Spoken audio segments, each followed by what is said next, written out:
cops that were involved in the killing of Breonna Taylor basically get off. One guy gets charged, not for shooting her, actually. Those bullets went into other places, but it's explicitly because he did not shoot her that he got charged. The cops that actually did put bullets in her, the state ruled that clean kill, despite the fact the woman was in her house. The woman was not doing anything wrong, breaking no laws or anything else. These guys break into a house like maniacs. In America, Second Amendment, he defends his ground, and the cops fire back, killing her. They walk. Joe Biden is given this news. King of Blacks, Joe Biden, that I call derisively, of course. King of Blacks is going to get like 90% support, if not more, of the black vote. It was the African-American vote that swept Joe Biden up and carried him over the finish line in the Democratic primary in and of itself. So when I say King of Blacks, Joe Biden, yes, they invested their attention into him. Every bit as much as Bernie Sanders was getting the Hispanic vote, Joe Biden in spades was getting the black vote. Older black vote. That gets into nuance when you get into how the older demographic sees it versus the younger demographic sees it. But nevertheless, all things being equal, the older demographic, black vote, carries Joe Biden. So you would think that in dealing with an issue like this that has inflamed the African-American community, especially in these places, and by the way, not just blacks, whites, blacks, gay, straight, everything aboard. The energy of Sanders had to go somewhere, right? And when you make the argument of, are you going to fight somebody? Or are you willing to fight for somebody in the way you're willing to fight for yourself? And those people said, yes. Here's something else that they're willing to fight for. And in a sense of intersectionality, they show up. It's not all of America, but outrage, yes. What does King of Blacks, Joe Biden, have to say about this? And look, I would make the point to you that I've made on more than one occasion.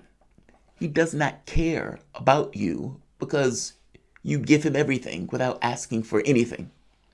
Meaning your vote is so canned, your vote is so given, it is so jury-rigged into the way that you give it for conceptual reasons that he doesn't offer anything. He doesn't have to. Him just being Joe Biden and him getting rid of Trump in and of itself is often enough.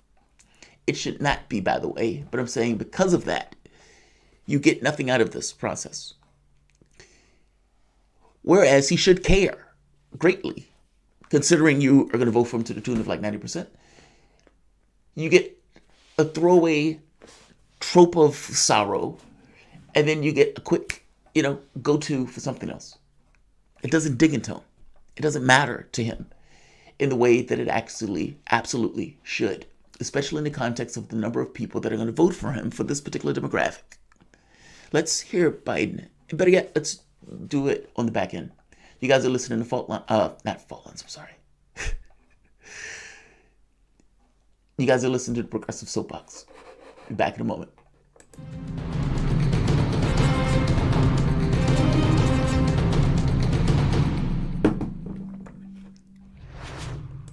My name is Jamarl Thomas. This is the Progressive Soapbox. Guys, if you dig this content, please like, share, and subscribe. You can always support this content through PayPal or Patreon.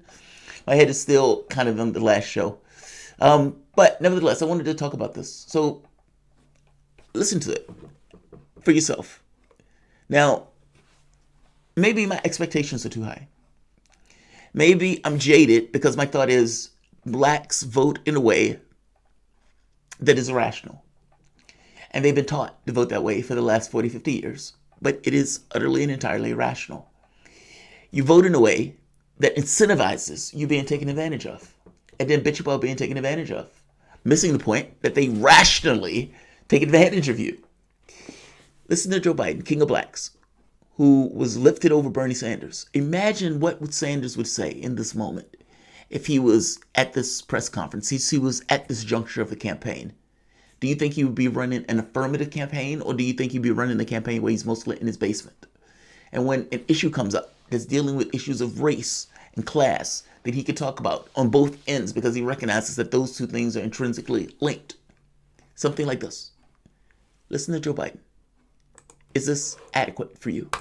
Breonna Taylor, the officers not being charged in her death. Could you I comment? have not seen the report. I was told going in that there is one charge against one of the officers. I don't know the details. I'm going to try to find that out on the plane, and I'll comment for you. But I feel my heart goes out to her mother, and I understand there's a protest they're starting, or they're going to start, or and I just want to. Pardon me? They're expected tonight. Well, they should be peaceful. Do not sully her memory or her mother's by engaging in any violence. It's totally inappropriate for that to happen. Trope, comment of sorrow. Oh, my heart goes out to her mother. And he went and, gave his theatrical performances in regards to Floyd.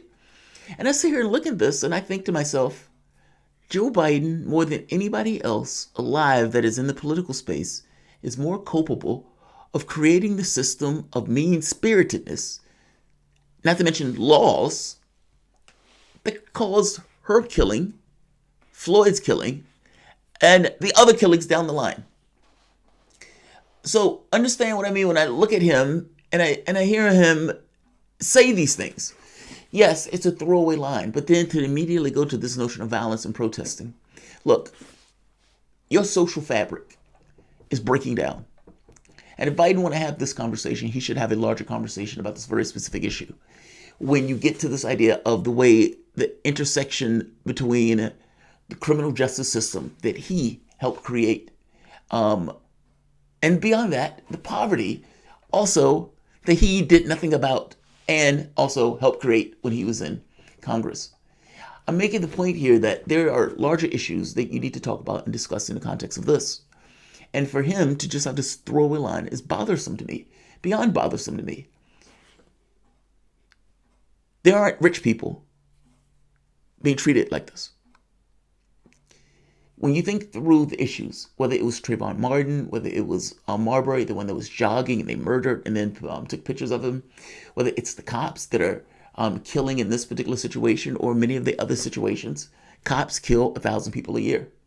Personally, I would love someone to make the argument, and that's difficult to make in times like this, but do you really want African Americans to be killed to the level of whites by cops? You may say that's an improvement. Yes, but is it a great improvement? And is it something that you want to push for? My point is, cops kill 1,000 people a year on average. And in doing so, they mostly walk. There's no accountability in this process. That's the first point. On the second point, issues of poverty come up because many of times the crimes that are being committed against people, these killings, are the impoverished. Meaning, this is not the rich being dragged out and killed in their homes. This is usually the poor, or at the very least, the middle class or the disadvantaged, or at times people of color. I hope you understand what I mean by this. This goes beyond this issue of just an individual that is black that has been killed by the cops. This goes into the drug laws that were created, how the justice system regards one race or tribe as opposed to another one. And like I said, these laws were put in place by Biden himself, working with racists and segregationists to put people in cages. So it's right to me that he turns up as a guy who tells people, hey, don't riot, don't protest. Your social fabric has broken down. You have a system of unaccountability where cops go and kill elements of your community. Not just your community, other members of the community. I've tried to push my show to do the thing on the child that was murdered by cops when the mom called to get him under control because he was autistic. It's not just us, even though it does bite when it is, because we know there's a disadvantage. We know there's a criminalization in regards to one community over others. But I'm just making the very basic point. Biden, in this response, is a throwaway. It doesn't regard any of the real tangible issues that deal with you, your community, that go beyond this. You've heard me argue that poverty is the issue. And I still say that. Poverty is the issue. And when I make that point about poverty being the issue, look at your areas around your country. Where are the areas with the most crime? Is crime incentivized in areas with poverty? And you can go down the list, even from the standpoint of the time that people died, the suicide rates, the brain mass in kids that are growing up in poverty, all of those things are deleterious to the effects on the human being in and of itself, but also create areas of crime. And again, the crime laws themselves create situations where things like this take place. This guy put those things in place. At the very least, he damn sure helped to put them in place. He will not do anything about it when he gets in office. And when I make the point that the issue is poverty, I'm right on that. The issue is poverty. If you want to cut down on issues of crime, if you want to cut down on issues of drug abuse, if you want to, et cetera, et cetera, et cetera, the issues of poverty. I told you before that Democrats were going to focus entirely on the issue of cops and basically point to cops as if they are entirely the end-all be-all of the problem, missing the point that the problem, if you really want to get rid of cops, you get rid of the poverty that drives the crime that creates the need for the cops. 90% of your support, King of Blacks. No, he's not going to have a full-throated plan to deal with the issues of poverty. No, he is not going to have a full-throated plan to deal with the issues of cops. He is not going to defund the cops. He is not going to legalize marijuana. None of those things are going to take place under Joe Biden. You understand that the drug war, just to be very specific in this case, was started by Nixon to lock up blacks and hippies. It was an issue of politics. Basically, Nixon had two problems, blacks and hippies. He didn't want them to coalesce into a political force. And so the drug war was spawned. Did they know Nixon was lying about the drugs? Yes, Nixon was lying about the drugs. Did that stop them from doing it? No, it didn't. Did that put people in prison? Yes. Did it ruin lives? Yes. Did it stop people from having the ability to vote? Yes. Did it allow Nixon to vilify blacks and hippies on TV every night? Oh, look at those stoners. Look at those vagrants of our society. Yes. Was it done entirely for politics? Yes.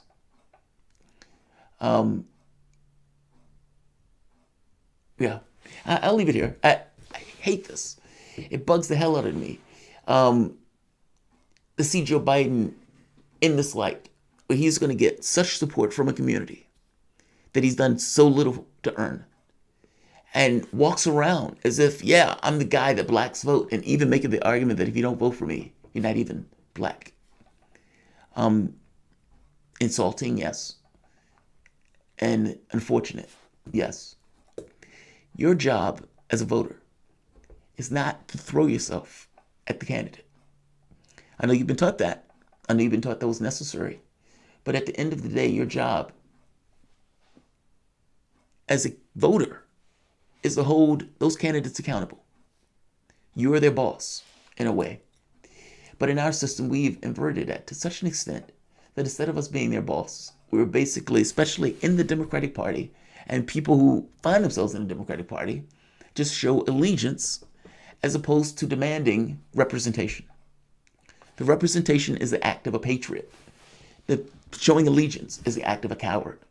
And in this very specific situation, cowardice commands no leverage, especially in our political system.